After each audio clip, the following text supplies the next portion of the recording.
alun ka Gusti Nu Maha Suci. Nedapang jiat pangraksa para abdi-abdi sadaya, sejak ngaguar laratan titis waris tinini aki.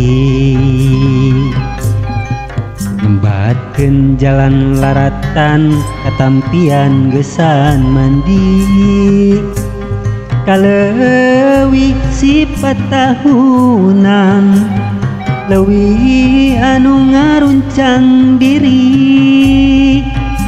Rek muruh lulurung tujuh ngaliwat ka pajajaran bongan hayang.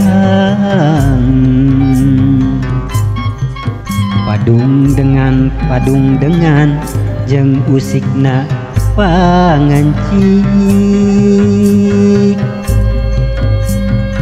Pun ampun sampurasun karumuhun kahyang Prabu Siliwangi.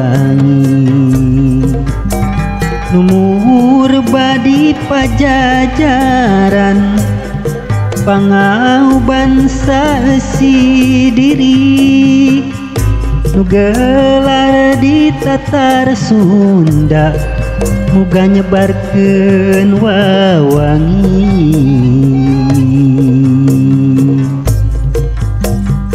Bray panto gera bukakeun, jung umbul-umbul gera tangtumkeun, bra gera bewarakeun ka Raja Badranegla. Kumargi ieu putra mahkota karajaan tos sumping, sejak ngadeuheus karama sareng ibuna anu aya di wewengkon karaton karajaan.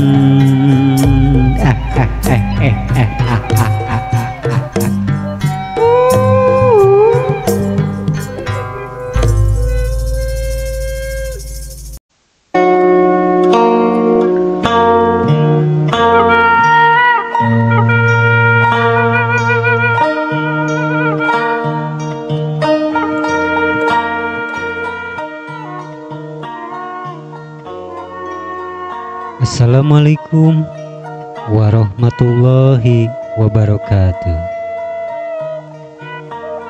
Kalayan asma Allah Nu Maha Welas tur Maha Asih, sampurasun para wargi sadayana dimana bae ayana anu micinta kana seni Sunda, khususna nyata mangrupi dongeng Sunda. Dina danget ieu simkuring alhamdulillah ngaros bingah biasa tepang deui sareng sadayana para kaum dangu dimana wae ayeuna anu mika cinta ka kana seni Sunda, khususna dongeng Sunda. Simkuring atuh kapapancenan tugas di Iwan STP gitunya. Dume dina danget ieu baris mawakeun hiji carita anu kantos katunda, nyaeta caritana teh Raden Arya Pakubumi. Atuh alhamdulillah dina danget ieu carita anu katilu nyata Arya Pakubumi tilu. Puji sinareng syukur urang panjatkeun kehadirat Allah Subhanahu wa Ta'ala. Margi urahmatna urang parantos dipaparinan kesempatan biasa ngumpul dina kaayaan sehat walafiat. Dina kesempatan ieu Simkuring ngadugikeun carita nyaeta carita Arya Pakubumi tilu. Mangrupi carita Sunda atanapi carita fiksi anu pinuh ku ajen inajen budaya, kawijaksanaan jeung pangaweruh lokal anu diwariskeun secara turun-tumurun. Kasugri para wargi kaum dangu Iwan STP di mana bae ayana, boh di lembur, boh di kota, baraya anu aya di mana wae. Kusim kuring teu tiasa kasebatkeun hiji-hiji ku meka sadayananya, khususna kanu mika cinta seni Sunda. Carita Sunda lain ngan saukur carita, tapi oge mangrupa cerminan kahirupan anu pinuh ku hikmah jeung pangajaran. Ngaliwatan carita ieu urang bisa ngarasakeun kumaha kuatna beungkeutan antara manusia jeung alam, oge antara manusia jeung manusia dina ngajaga karukunan hirup. Oge anu terakhir nyata hubungan manusia ka pangerana nyata Allah Subhanahu wa Ta'ala. Simkuring ngaturkeun nuhun kasadayana anu parantos satia ngadangukeun ieu acara di Iwan STP mangrupi dongeng Sunda atanapi carita fiksi atau berbentuk fiksi. Carita ieu pikeun ngaguar dina budaya urang nyata budaya Sunda. Anu mudah-mudahan tiasa ngahudang sumanget urang sadaya pikeun langkung ngamumule ajen inajen luhung anu aya dina budaya Sunda. Mudah-mudahan carita ieu lain ngan saukur ngahibur tapi oge mawa manfaat jeung hikmah dina setiap lengkah urang. Tungtungna simkuring miharep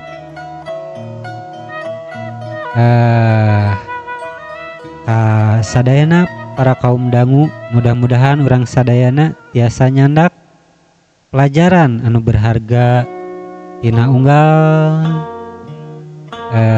carita demi carita dina ieu carita Sunda. Mangga urang ulah nyangklong ting kana waktos, urang ngawitan wae ieu carita Sunda dina judulna Arya Pakubumi tilu. Mangga golosor.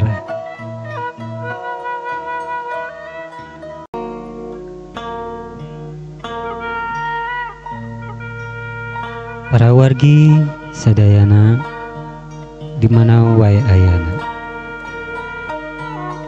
urang tunda carita anu kapungkur anu kantos dipedar harita dina carita Arya Pakubumi 2 nyaeta carita Dadung Angkara seja ngabujeng ka puncak Gunung Purba.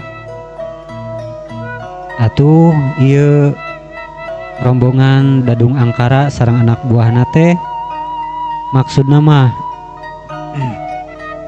bade ngarebut pusaka Gunung Padang anu dijagaan ku pertapa Ki Ayang Rangga teh.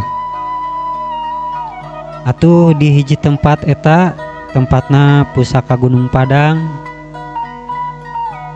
aya 2 pendekar anu ditahan ku Ki Eyang Rangga nyata pendekar eta teh Nyi Cantini sareng pendekar Bang Bayang teh kunaon cenah make ditahan di gua Gunung Purba eta kusabab Ki Eyang Rangga naruh curiga ka Nyi Cantini sareng Kang Bang Bayang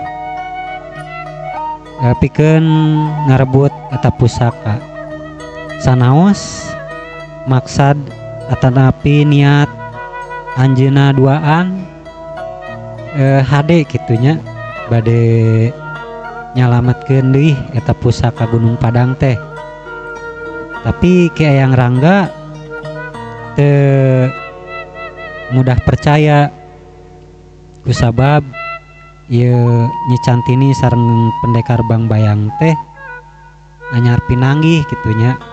Jadi we ditahan gitu Nyi Cantini jeung pendekar Bang Bayang teh ditahan teh di hiji guha anu aya di puncakna Gunung Purba. Sawatara eta rombongan Dadung Angkara ngarangsek tereh nepi ka tempatna Ki Eyang Rangga. Keun urang tunda carita eta mah ayeuna urang kocapkeun di hiji karajaan nyata Karajaan Badranegla anu dipingpin ku Prabu Sukmalarang. Nyata di hiji patempatan hiji padepokan anu didinya padepokan eta nyata nu dibimbing ku kersana Ki Lengser sareng reng-rengan para jawara anu janten anak buahna Ki Lengser.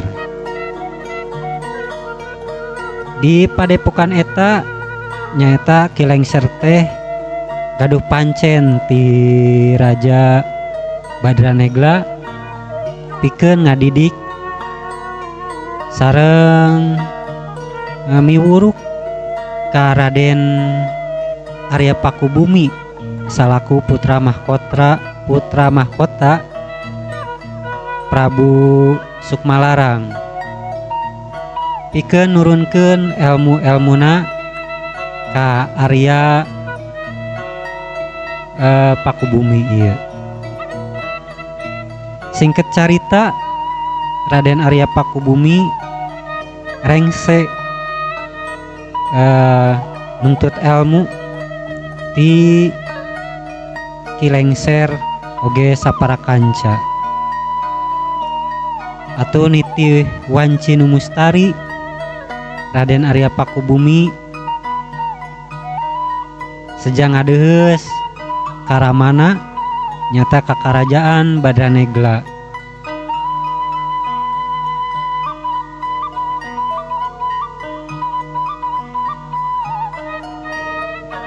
Atuh hal ieu teu leupas tina izin sareng widina Ki Lengser kumargi Ki Lengser oge ngaraos cekap gitu tah nurunkeun ilmuna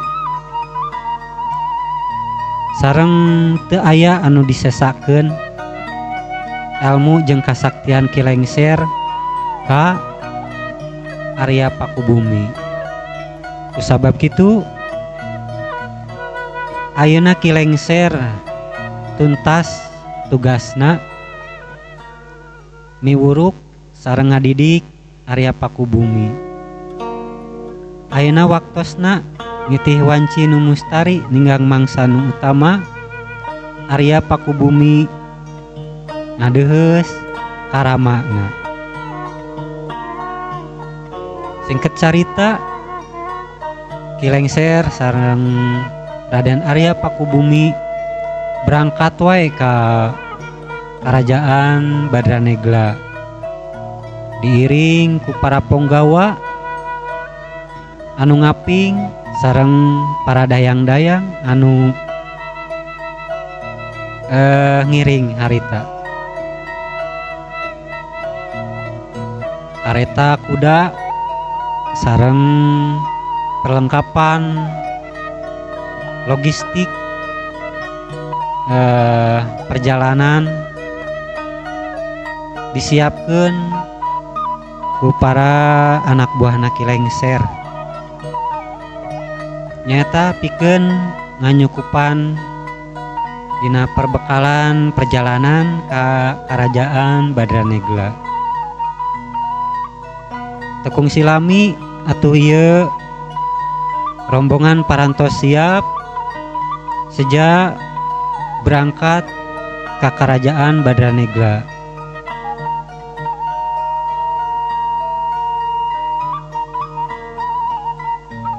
Ieu rombongan ngalet ngeukeui ngabandalet ngembat-ngembat nyatang pinang mapai-mapai jalan pilemburan sareng leuweung gelegedegan. Ki Lengser ngarasa bingah kulantaran ieu murid didikana parantos tamat ngala elmuna. Di sepanjang perjalanan Ki Lengser sareng Ponggawa sareng dayang-dayang ngaraos bingah tangtuna ngiring ngajajabkeun ieu Raden Arya Pakubumi ka Karajaan Badranegla. Atuh wanci harita kaayaan alam di perjalanan meujeuna iuh-iuh panas henteu kitu nya. Alam pada ngabageakeun ieu aleutan Raden Arya Pakubumi. Manuk-manuk rarecet, angin ngahiliwir, komodeui dangdaunan tinggal rupai ngabageakeun jeung ngajajab ieu rombongan Raden Arya Pakubumi.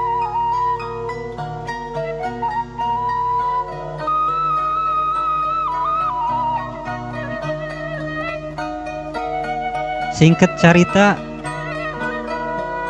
Raden Arya Pakubumi sareng rombongan Ki Lengser parantos dugi ka Karajaan Badranegla. Ieu rombongan parantos dugi ka lawang atanapi gerbang Karajaan Badranegla. Disambut ku patih karajaan sareng tangtamanagara tangtosna atuh teka kantun rakyat anu ngiring nyaksian kadongkapana Raden Arya Pakubumi sareng rombongan Ki Lengser.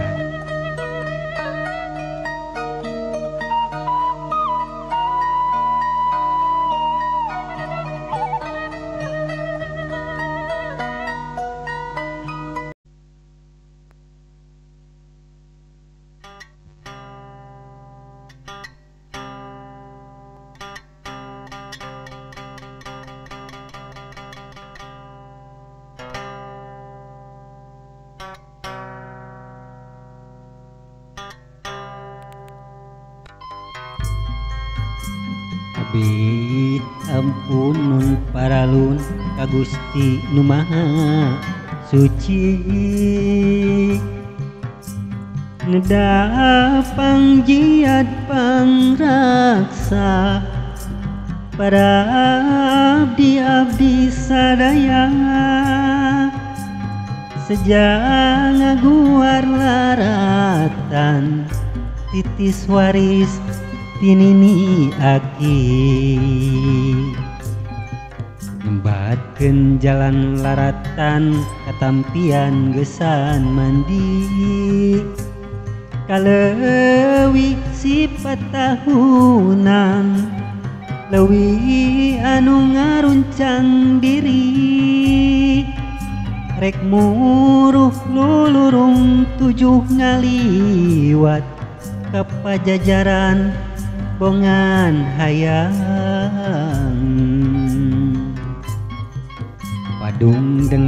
padung dengan jeung usikna pangancik pun ampun sampurasun karumuhun kahyang Prabu Siliwangi numur badi pajajaran pangauban saesi diri nu gelar di tatar Sunda muga nyebarkeun wawangi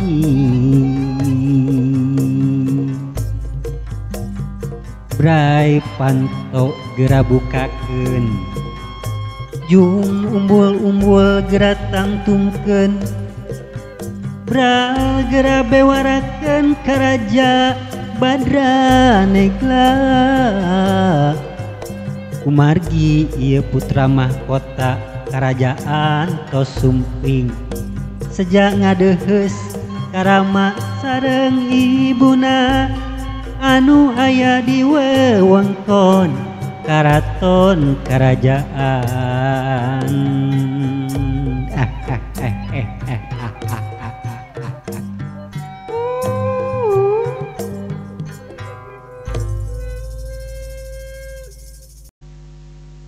saparantosna kilengser midang sareng ngabewarakeun yen putra mahkota Arya Pakubumi parantos sumping sadayana reng-rengan kerajaan kaasup patih kerajaan ngabageakeun ieu rombongan Arya Pakubumi pikeun lebet ka wewengkon kerajaan.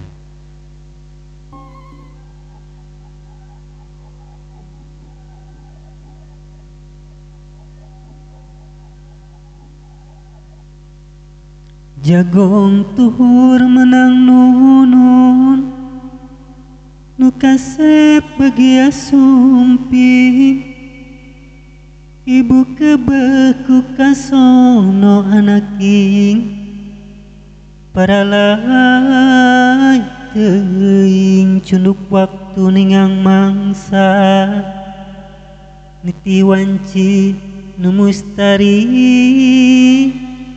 niti wanci nu mustari niti wanci nu mustari.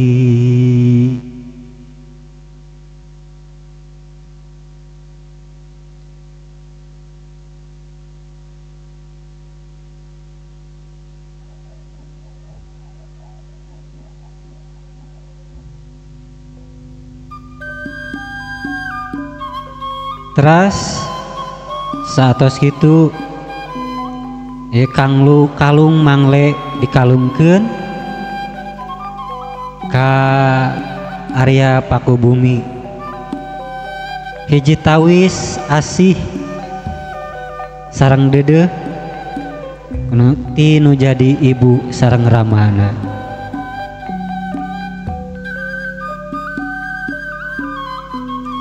Telami tos Kalung Malati atau Kalung Mangle dikalungkeun ka Raden Arya Pakubumi langsung bae ieu Raden Arya Pakubumi sungkem kanu jadi ibu ramana kumargi atos lami henteu tepang ayeuna tepang rarai sareng ngalepaskeun ka sono kanu jadi ibu sareng ramana.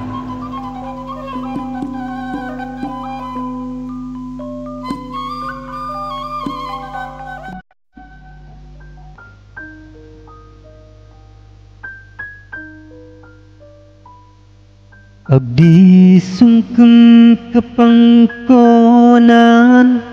nedadua da ikhlasan.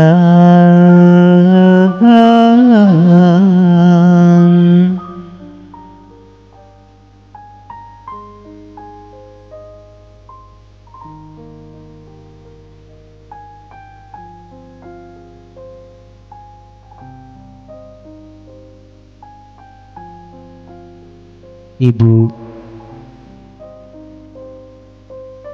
Bapak, di saat-saat gelontor kanyaah ibu, tepegat-pegat kaheman Bapak, tikawit abdi di ayun ambing ku ibu, didama-dama kupun Bapa,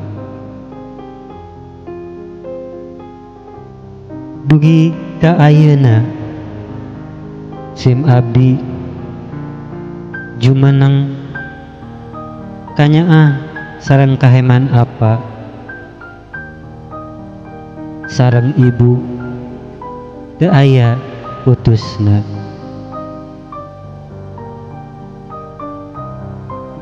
Ibu, Bapak, tansah diajeng-ajeng rumasa abdi Arya Pakubumi, da can tiasa mulang tarima kanu jasa ibu sareng bapak. Naon anu kudu disanggapkeun, naon anu kudu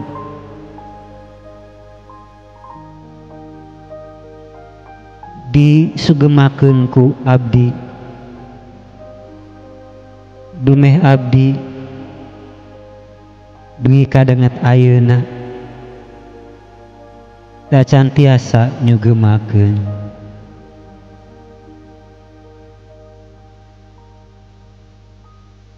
Ya Allah, mika ulas mika asih ibu sareng apa sapertos aranjeuna mika asih ka abdi.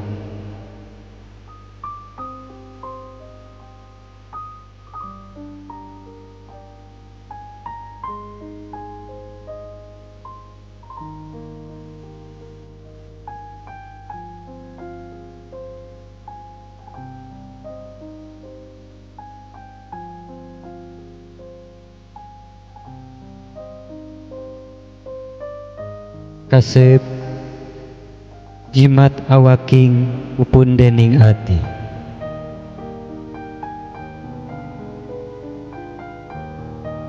jimat awaking anu teu aya bandinganana. Ku ibu sareng ku bapa dihapunten tina sagala kahilapan sareng kakirangan hidup.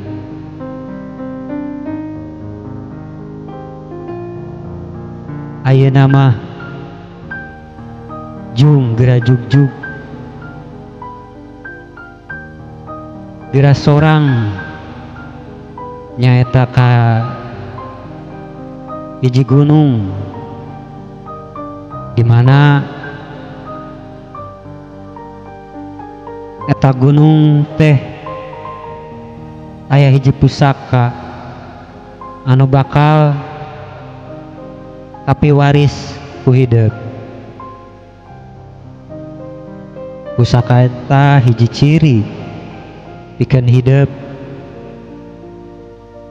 gimana kapayuna hideep bakal mancen tugas pikeun ngelola ieu karajaan.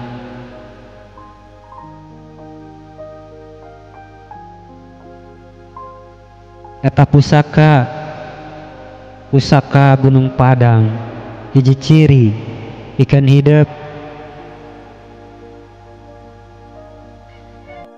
pikeun numpes kajahatan sareng kangkaramurkaan.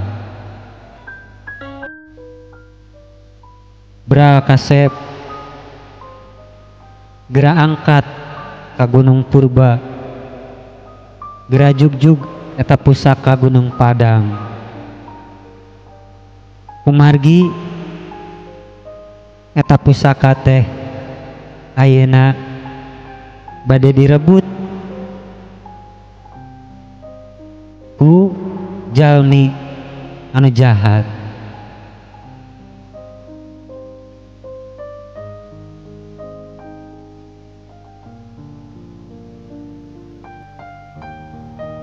Saparantosna ibu sareng bapana ieu Raden Arya Pakubumi nyaeta Prabu Sukmalarang sareng Raden Ayu Komalasari miwuruk sareng mapatahan ieu putrana nyaeta pikeun angkat ka Gunung Purba.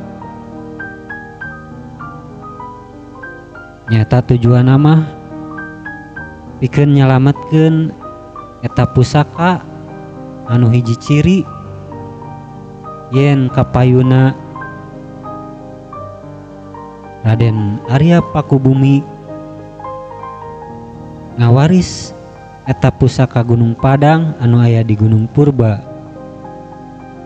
pikeun mancen tugas neruskeun kerajaan Sunda titisan warisan ti Nini Aki baheula.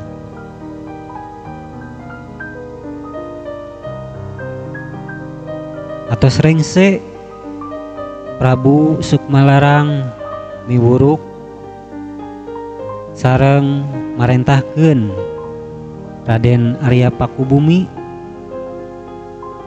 pikeun angkat ngabujeng ka Gunung Purba. Sadayana rombongan Arya Pakubumi sareng Kilengser sejak pamit langsung wae angkat ka Gunung Purba.